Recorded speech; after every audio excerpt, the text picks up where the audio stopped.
Thank you so much, Martin. You just brought me back to very interesting years when I grew up together with you all, with your experience and your expertise. Can I ask you, Janos, now to go a little bit more in details about this experience of the living laboratory, what it is, how we get to there, what's the scope, and what's the aim to be reached, what we are intending to be reaching? Thank you. Yes, thank you, and greetings to everybody. This living labs idea, basically the notion of teaching courses we are launching today is an experiment, if you want. Teaching is usually about transferring a knowledge which you already have, and this means that it's inherently outdated in the sense that, I mean, you all know that textbooks are 4 or 5 years behind the state of the art. And in this time and age, we are chasing a moving target. Certainly anybody trying to prepare for the environmental tribulations in front of us and trying to prepare to revert certain processes must in a way reach ahead and prepare for initiating things, to be active, to be proactive. And the expression Living Labs is trying to capture this spirit of experimenting, this spirit of endeavor within a capacity building course. So in a way, we felt that the Sustainable Development Academy, the alumni community with whom the Regional Environmental Center is keeping in close touch with. So it's not just that these civil servants from the municipalities and from the governments are coming in and receiving the training for 1 week, 2 weeks, 5 weeks, depending on the course, and they are going away. We are keeping in touch with them, regularly informing them, having a network with them. And we think that these hundreds of very capable individuals are forming now the necessary base to go one step further, and we plan to call them back, sit down with groups of them, first of all from people from municipalities, and I will come back why municipalities, I will come back to this theme, and do an update, first of all. I mean, some of them have been with us 3 years ago, 5 years ago, 8 years ago, 1 year ago. Much happened in the meantime. We were just witnessing here in Rio Plus 20 what has passed in the past 20 years and what is coming. So an update is necessary, and if I want to single out in 2 terms the spirit of this update, then it is resilience and sustainability. The road ahead to sustainability is much more rough than it was 20 years ago, and we have to change our vehicle to get there. And changing the vehicle for a more sturdy one means resilience. Resilience of local communities, resilience of organizations, and also resilience of the natural resource base in order to continue actually to the aims we had before and we did not lose or did not want to give up. So we want to talk with this group of municipal officials about resilience building. And then we hope that they go away and contemplate in their own municipalities initiatives they could start themselves based on what they have heard, and are back in touch with us, and we are preparing with them the second module of this course, which will be preparing them, giving them help for their own ideas, which they want to start in their own municipalities, the local action, the think globally, act locally, but it's really about action. And to give them ammunition, to give them experience, to have a debate, that's module 2. And then again, our alumni go back to their municipalities and the work starts. And in about 9 months, that's a very nice period of time for giving birth to somebody, to bear results.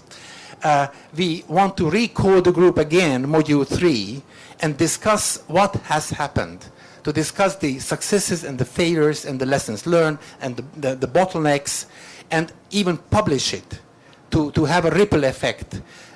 Because really capacity building these days should be in a way experimenting, not just preparing for something that is coming, but in a way going out and meeting it. And I think the Living Labs experiment is about this. Why municipalities?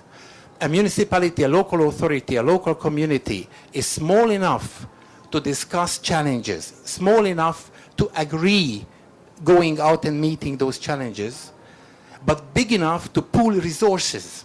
It's bigger than a family. There's nobody better prepared to contemplate the future as a mother. But a mother or a family has very few resources alone.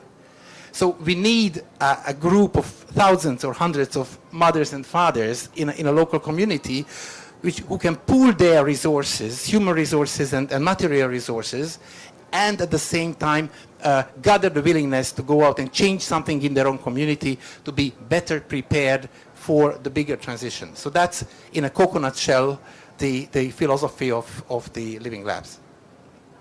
Wasn't I right? Isn't he a great professor? I was right, wasn't I?